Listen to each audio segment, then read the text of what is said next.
नमस्कार बच्चों, कैसे हो? सब अच्छे हो? तो बच्चों, आज हम हिंदी कक्षा में आपकी भाषा माधुरी पुस्तक से पाठ 19 टेलीफोन की घंटी का अध्ययन करेंगे। आप सबने टेलीफोन देखा है? बहुत कम बच्चों ने देखा, क्योंकि अब आपकी जनरेशन में टेलीफोन्स का कम यूज होता है, मोबाइल फोन्स का ज्यादा यूज होता है। टेलीफोन्स आपने फिर भी बहुत देखे होंगे, होटल्स में, स्कूल्स में, ठीक है, घरों में भी, किसी किसी के घर में भी होते हैं, अभी भी है लैंडलाइन फोन। टेलीफोन की घंटी, ठीक है। इस टेलीफोन से हम क्या करते हैं? टेलीफोन क्या करता है? वही काम करता है जो मोबाइल करता है, लेकिन टेलीफोन एक तार से जुड़ा होता है और मोबाइल जो है तरंगों से काम करता है। मोबाइल को हम कहीं भी एक स्थान से दूसरे स्थान पर ले जा सकते हैं, लेकिन टेलीफोन को नहीं।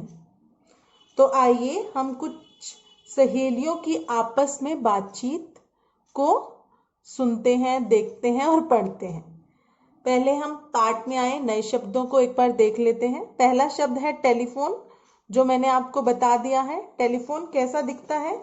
जैसा कि आप इस चित्र में देख रहे हैं, यह है टेलीफोन, ठीक है, जो एक तार से जुड़ा होता है, बिल्कुल।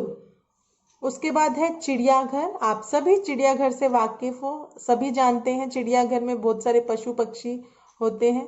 बीमार, परेशानी। चलिए पाठ को पढ़ना शुरू करते हैं।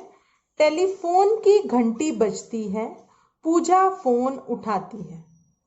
घर में टेलीफोन की घंटी बजती है और पूजा फोन उठाती है। पूजा बोलती है, हेलो, हाँ मैं पूजा बोल रही हूँ। नेहा, तुम्हारा क्या हाल है? टेलीफोन कौन कर रहा है? कौन कर रहा है? नेहा। और उठाती कौन है? पूजा। तो पूजा फोन उठाते ही बोलती है, हेलो, हाँ मैं पूजा बोल रही हूँ। नेहा, तुम्हारा क्या हाल है? तो नेहा क्या बोलती है? नेहा बोली, बिल्कुल ठीक हूँ। तुम आज हमारे साथ चिड़ियाघर चल रही हो? तो नेहा क्या पूछती है पूजा से कि मैं तो बिल्कुल ठीक हूं, तुम आज हमारे साथ चिड़ियाघर चल रही हो? पूजा ने कहा, क्या कहा? पूजा ने क्या जवाब दिया? नहीं, आज नहीं, मम्मी को बुखार है, 2 दिन बाद चलूंगी। दूसरी तरफ पूजा क्या जवाब दे रही है कि आज नहीं जा सकती मैं, मेरी मम्मी को बुखार है, तो 2 दिन बाद चलूंगी। नेहा बोलती है, ओ ये है नेहा, देख सकते हैं चित्र पे नेहा, ये नेहा है, ये पूजा है। नेहा ने पूजा के घर फोन किया है। फोन उठाते ही पूजा बोली कि हाँ मैं पूजा बोल रही हूँ। और नेहा, तुम्हारा क्या हाल है? उसने अपनी सहेली की आवाज पहचान ली। नेहा बोलती है, हाँ मैं बिल्कुल ठीक हूँ। और नेहा पूजा से पूछती है कि क्या आज तुम हमारे साथ चिड़ियाघर चल रही हो? पूजा ने जवाब दिया, नहीं आज नहीं, मम्मी को बुखार है, 2 दिन बाद चलेंगे। ये है उसकी मम्मी। नेहा बोलती है, ओ मैंने तो आज चिड़ियाघर जाने की सारी तैयारी की हुई है। मेरे यहाँ मीरा, मंजू और निशा भी आने वाली है। नेहा क्या जवाब देती है कि मैंने तो आज चिड़ियाघर जाने की सारी तैयारी की हुई है और मेरे यहाँ मीरा, मंजू और निशा भी आने वाली है, ये भी इन्हीं की सहेलियां हैं। तो पूजा क्या बोलती है? पूजा बोलती है, तुम मेरी तरफ से उनसे माफी मांग लेना। अब तुम बताओ, मैं बीमार मम्मी को छोड़कर चिड़ियाघर कैसे जाऊं? तो पूजा क्या कहती है, तुम मेरी तरफ से मीरा, मंजू, निशा सभी से माफी मांग लेना कि तुम ही बताओ कि मैं अपनी बीमार मम्मी को घर पर छोड़कर चिड़ियाघर कैसे जाऊं। चलिए आगे देखते हैं। नेहा, फिर नेहा क्या बोलती है? देखो नेहा क्या बोलती है, ये रही नेहा। मैं तुम्हारी परेशानी को अच्छी तरह समझती हूँ। लो वे तीनों भी आ गई। आ गई, देखो अब ई के साथ ही बिंदी का प्रयोग हुआ है, क्योंकि 3 लड़कियां हैं, एक नहीं, एक होती तो वो आ गई। अब बहुत सारी है तो वे का प्रयोग हुआ है, वे तीनों भी आ गईं। परेशानी का क्या अर्थ होता है, जिसे आप प्रॉब्लम बोलते हैं, कि वो उसकी प्रॉब्लम को समझ रही है कि वो क्यों नहीं आ सकती उनके साथ चिड़ियाघर, क्योंकि उनकी मम्मी घर पर अकेली है, उनको बुखार है, उनकी देखभाल कौन करेगा। तो पूजा बोलती है, क्या बोलती है पूजा, उनसे मेरी बात करा दो। किनसे, जो सहेलियां आई हैं। नेहा निशा के हाथ में फोन दे देती है। जैसा कि आप चित्र में देख रहे हैं, जब पूजा ने कहा कि लो मेरी उनसे बात करा दो, तो नेहा निशा के हाथ में फोन दे देती है। निशा क्या बोलती है, हेलो पूजा, क्या हाल है, बताओ क्या बात है। तो निशा भी पूछती है उससे कि क्या हाल है तुम्हारा और क्या बात है, मुझे बताओ। पूजा बोलती है, मैं आज तुम सबके साथ चिड़ियाघर नहीं जा सकती। क्या बोल रही है, कि मैं आज तुम सबके साथ चिड़ियाघर नहीं जा सकती। निशा फिर पूछती है, क्यों, ये है निशा, इसको अभी नहीं पता है कि वो क्यों नहीं जा सकती, इसीलिए प्रश्न कर रही है कि क्यों क्यों तुम क्यों नहीं जा सकती।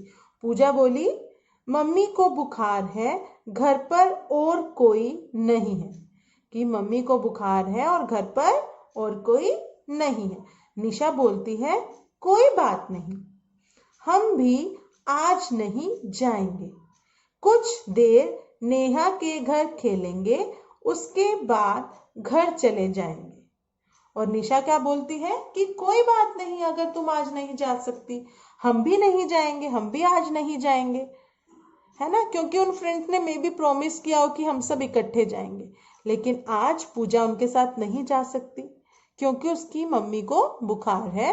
तो निशा ने जवाब दिया कि कोई बात नहीं, हम भी आज नहीं जाएंगे, कुछ देर नेहा के घर खेलेंगे और बाद में अपने घर चले जाएंगे। पूजा बोलती है, मेरे कारण तुम सबको परेशानी हो गई। पूजा सोच रही है कि मेरे कारण तुम भी परेशान हो गए, तुम सबको चिड़ियाघर जाना था और मेरी वजह से तुम नहीं जा पा रहे हो। निशा बोली, इसमें परेशानी की कोई बात नहीं। अच्छा, अब फोन बंद करो और मम्मी के पास जाकर बैठो, हम चिड़ियाघर किसी और दिन चलेंगे।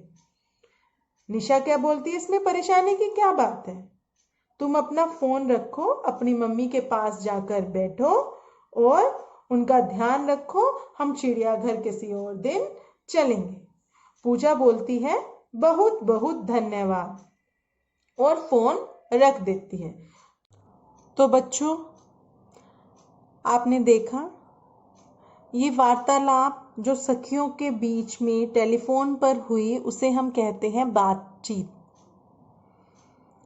आपने देखा, पूजा ने अपना कर्तव्य समझा कि जब घर पर कोई नहीं है तो उसका कर्तव्य है कि उसे अपनी मम्मी की देखभाल करनी चाहिए, इसलिए उसने अपनी सखियों को भी मना कर दिया कि वह उनके साथ चिड़ियाघर नहीं जा सकती। दूसरी तरफ उसकी सखियां, जो उसे अपना सच्चा दोस्त मानती हैं, वो भी उसकी वजह से चिड़ियाघर घूमने नहीं गई और उन्होंने उसे कहा कि हम चिड़ियाघर किसी और दिन चलेंगे। तो बच्चों, इस पाठ से आपने क्या सीखा कि सिर्फ माता पिता का ही कर्तव्य नहीं है कि वो बच्चों की देखभाल करें, बच्चों का भी कर्तव्य बनता है कि वो अपने बड़ों का ध्यान रखें। तो बच्चों, आपको इस बातचीत को अच्छे से पढ़ना है। धन्यवाद।